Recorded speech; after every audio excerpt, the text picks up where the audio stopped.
Je suis en compagnie de Pierre Chassigneux. Bonjour. Bonjour. Vous êtes le PDG de la société Biconnect, dont les actionnaires sont 5 grandes banques françaises que tout le monde connaît, BNP Paribas, le groupe BPCE, Crédit Agricole LCL, Crédit Mutuel et Société Générale. Vous êtes à l'origine d'une solution, une nouvelle solution d'authentification en ligne. Ça s'appelle donc Biconnect. Je voulais déjà qu'on revienne sur la genèse du projet. Qu'est-ce qui a motivé la création d'une nouvelle solution d'authentification? Parce qu'il en existe déjà, mais tellement, Pierre.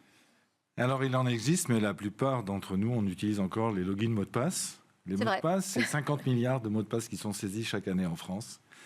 Et c'est un véritable cauchemar. Un cauchemar en termes d'expérience utilisateur, mais aussi en termes de sécurité, puisqu'on le sait, on n'arrête pas d'être fiché, on n'arrête pas de chercher à nous voler nos mots de passe. Et derrière, ce sont des fraudes qui sont là, à la clé. Et donc, pour nous, il était fondamental d'apporter une réponse, je dirais, de nature universelle à cette problématique de l'utilisation des mots de passe. Donc, Biconnect, c'est une solution d'authentification mass market, universelle, pour l'ensemble du secteur privé, pour laquelle on n'aura plus jamais à utiliser le moindre mot de passe. Moindre mot de passe, dont aucun mot de passe, et une bonne sécurité. J'ai souvent entendu cette promesse. Alors, expliquez-nous comment ça va fonctionner, votre solution. Alors, en fait, c'est très simple. On a déjà tous Biconnect dans la poche sans le savoir. C'est-à-dire ? En fait, vous savez, quand vous faites des achats sur Internet, quand vous payez par carte, vous êtes authentifié par votre banque.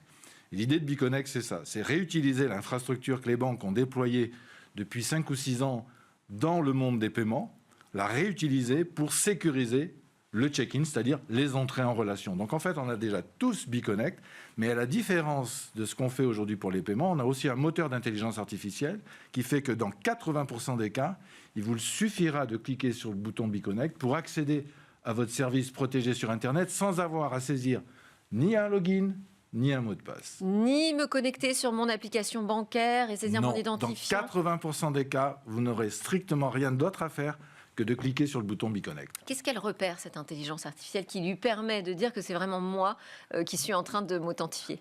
Alors, 3 cylindres sur ce moteur d'intelligence artificielle. Un premier cylindre, ce qu'on appelle l'enregistrement technique de votre device. Quand vous allez utiliser votre device, bien sûr avec votre consentement, on va enregistrer une signature numérique de votre device. Ça, c'est le premier cylindre. Deuxième cylindre, ça va être ce qu'on appelle un cookie d'authentification intelligent, ce qui va vous permettre d'être authentifié sans vous en rendre compte. Et troisième moteur, je dirais cylindre de l'intelligence artificielle, c'est ce qu'on appelle le scoring transactionnel, vos habitudes de connexion. Est-ce que vous avez l'habitude d'aller sur tel site? Est-ce que vous avez l'habitude de vous connecter à telle ou telle heure? Eh bien ça, ou est-ce que vous avez l'habitude de le faire depuis chez vous, avec l'adresse IP? Donc en fait, on va récupérer toutes ces informations, on va calculer un score de confiance, et en fonction de ce niveau de confiance, à peu près dans 80% des cas, on vous ouvre la porte, et dans les 20% restants, on passe la main à l'application d'authentification bancaire, qui de manière tellement tout à fait transparente, va vous authentifier via un Face ID ou un Touch ID, comme on le fait aujourd'hui. Mais quand on a les 5 grandes banques françaises comme ça dans son portefeuille d'actionnaires, j'imagine que ça impose une exigence de sécurité quand même maximale. Est-ce qu'aujourd'hui, on peut vraiment faire confiance à l'IA pour reconnaître qui on est? Oui, on peut faire confiance à l'IA, et c'est peut-être un peu contre-intuitif ce que je vais dire, mais on a remarqué que quand on fait confiance uniquement à l'intelligence artificielle, bien sûr, une intelligence artificielle qui est, je dirais, totalement maîtrisée. À partir de ce moment-là, entièrement dédiée en fait. Entièrement dédiée, hein, c'est pas de l'intelligence artificielle générative, hein, non, c'est des réseaux de neurones, etc. C'est du machine learning. Quand on est effectivement sur ces technologies, eh bien, on a des résultats supérieurs alors que quand on est avec une action humaine. Pourquoi? Parce qu'en fait, le maillon faible, c'est toujours nous. Et on le voit bien dans toutes les actions de phishing, c'est le social engineering. À partir du moment où on est face à une machine, eh bien, la machine, on ne peut pas, entre guillemets, la contourner.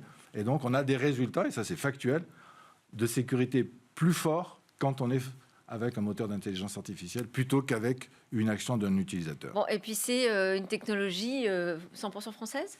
C'est une technologie 100% française. Les algorithmes, vous les avez développés? Les algorithmes, ils sont développés par nous. On est hébergé sur un cloud de confiance. Ça, c'est aussi un point très important. Vous avez entendu Thales, qui a lancé il y a 3 ans maintenant avec Google la société Sens, qui sera le premier cloud de confiance, qui sera certifié par la NSSI.